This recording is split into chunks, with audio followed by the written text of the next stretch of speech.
Ellie, on Friday, we know Trump fired a couple of witnesses in this impeachment trial, Lieutenant Colonel Alexander Vindman, as well as Gordon Sondland, the ambassador to the European Union. One viewer wants to know, aren't witnesses allowed to come forward without fear of retaliation or retribution? Yes, they are allowed, and they should be. So federal law prohibits witness retaliation. It is a crime for anyone to take harmful action with intent to retaliate against someone for testimony that they gave. And in fact, the law gives a specific example of harmful action as interference with lawful employment, meaning firing somebody, reassigning somebody, demoting somebody. So to give an example, if you had a private company and the CEO was unhappy with testimony that certain employees gave, and he or she demoted them or fired them, that would be textbook witness retaliation. Now, it's a little different here. We're talking about the president. We know the Justice Department has this long-standing policy against indicting the president. And of course, William Barr, the Attorney General, has really shown little courage or independence to stand up, even to make a statement about this kind of thing. And I think the big question is, are we seeing the start of a wider campaign of retribution? Are we going to see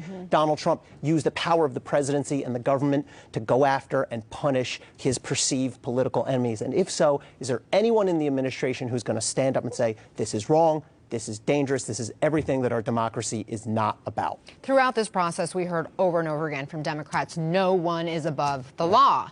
One viewer asks,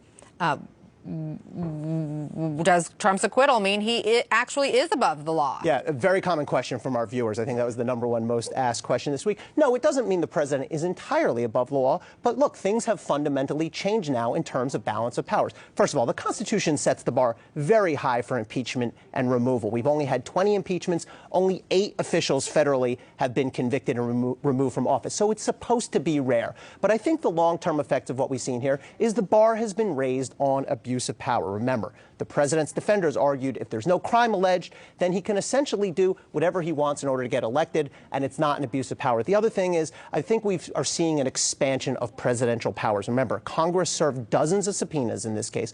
The president defied all of them and essentially did it without consequence. So unless and until Congress and the courts fight back, this really has increased the power of the presidency in relation to Congress. And while the Senate did not allow new witnesses or more evidence, like documents, to come forward during the impeachment trial, we are still getting little drips and drabs of new information throughout this process. And another viewer asks, is there double jeopardy in an impeachment? Can Trump be impeached again? So there is no double jeopardy. He can be impeached again, but it's very, very unlikely. So first of all, double jeopardy protects someone against being charged criminally twice. The Constitution uses the phrase penalty of life or limb, which means criminal penalties, not removal from office. So double jeopardy does not apply to impeachment. That said, there's real political obstacles out there. No federal official has ever been impeached twice. You would really have to see a groundswell of political support. There's a limited political and public appetite, I think, for impeachment. So unless something completely unforeseen happens, I would not expect to see another impeachment of this president. And now what are your top questions? Still have plenty of questions, still